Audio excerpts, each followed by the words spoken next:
So I've talked a lot about the empty mind, but just how difficult is it to catch those thoughts, those emotive thoughts in the moment, and drop back into the space that they are held within. And it's difficult. The thoughts that are arising are the persistent thoughts that arise, particularly the negative ones, are doing so because there is something, quote, on our mind. There is something that is drawing our attention, that there is something that we believe we need to pay attention to. Now, many of the thoughts that we have need paying attention to.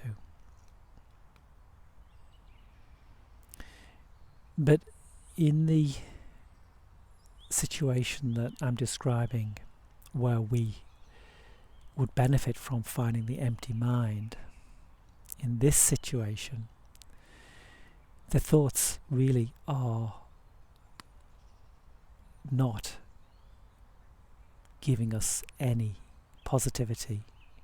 They are not bringing anything nourishing to our soul. They are actually a deadening force. They are pulling us into a darkness, a depression. And they literally can do that over months and years, living in negativity, living in the fear of what the future may bring, can create an inner world of complete and utter fear and hopelessness and terror.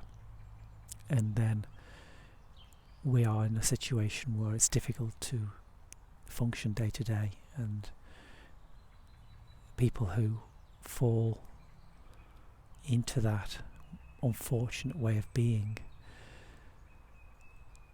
can have terrible lives that require professional help and medication in some cases.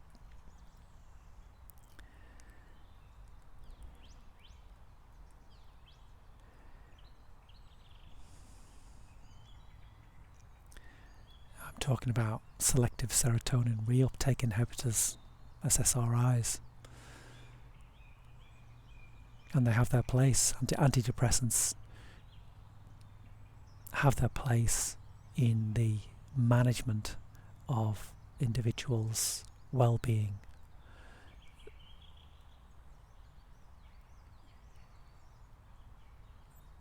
Many people need that support. They need the support of antidepressants, and they need the support of perhaps counsellors and psychotherapists, psychiatrists, the caring professions.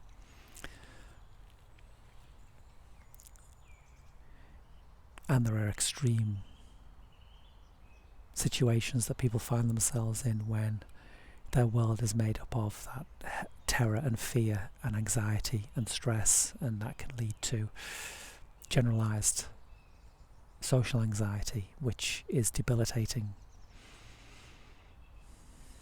And so this empty mind to someone in those extreme situations would be a wonderful place to imagine, but an impossible place to find, or maybe almost impossible. The place to find it is when you aren't in that pit of despair, when you actually have some space in your life to reassess yourself, your life, and your relationship to those around you, and the events in your life and the future that is unfolding before your eyes.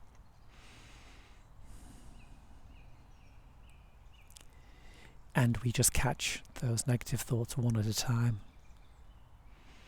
we catch it before it becomes us. And it does take practice,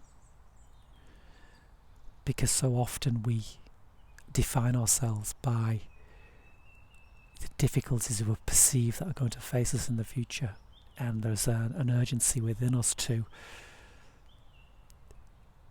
work it out in our thoughts, in our mind, to find the solution to a future problem. And as I said earlier, thought can be very constructive and can give many benefits if it's done in a pragmatic, sensible, calm and rational way. But when you're carried away with fear of catastrophe and chaos, then there's no space for you to plan your future. What happens is you are killing your present.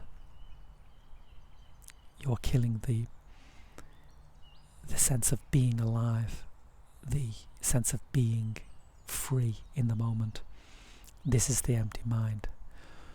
But how to change that perspective? It sounds a very subtle change, and in one sense it is a subtle change. It's flipping your viewpoint from being the thought to watching the thought, being the witness of the thought.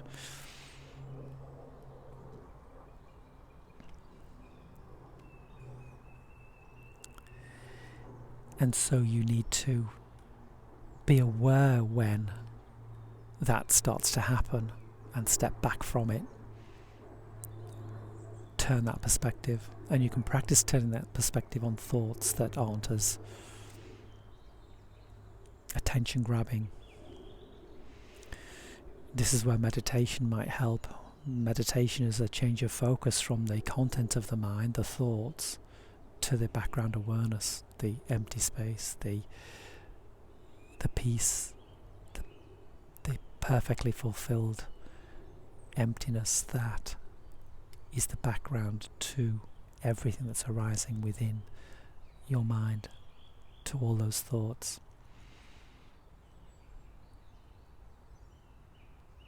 And meditation, in a sense, is sitting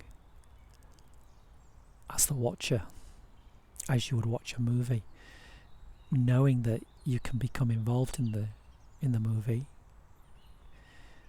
You might want to be involved in it for entertainment purposes, but when the main character is in danger, in mortal danger and threat, you may have an attached emotion to that in the moment as part of the experience, as part of the entertainment, but you know deep down that actually the threat that the on-screen character is facing isn't your threat. It's not real for you. And so you can still have that detached witnessing of a movie. You can watch it unfold. So you can watch the thoughts unfold as a movie,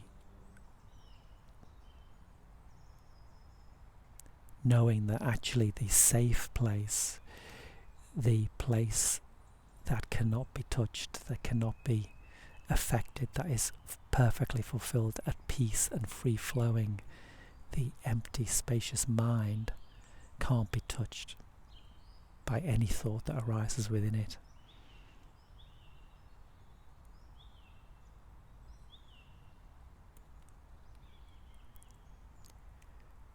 It's separate from those thoughts.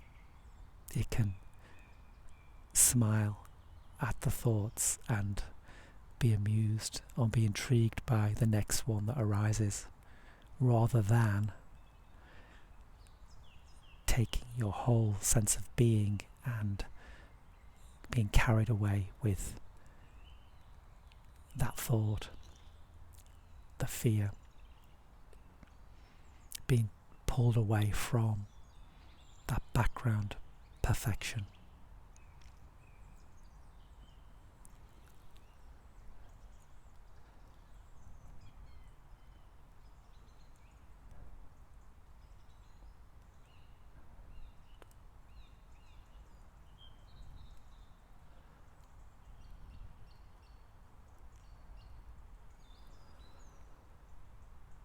And this is, again, I've mentioned many times, where nature can do something magical. It can just stop us attaching for a moment or two to those racing thoughts, to stop the identification with those negative thoughts, and actually we refocus on the beauty of the natural world of which we are a part. And for a moment or two, or if we're lucky, a couple of minutes, we can sit in that perfection and we can become that perfection. And this is the background to our lives. And that it resides within us as the empty mind, the background to our thoughts.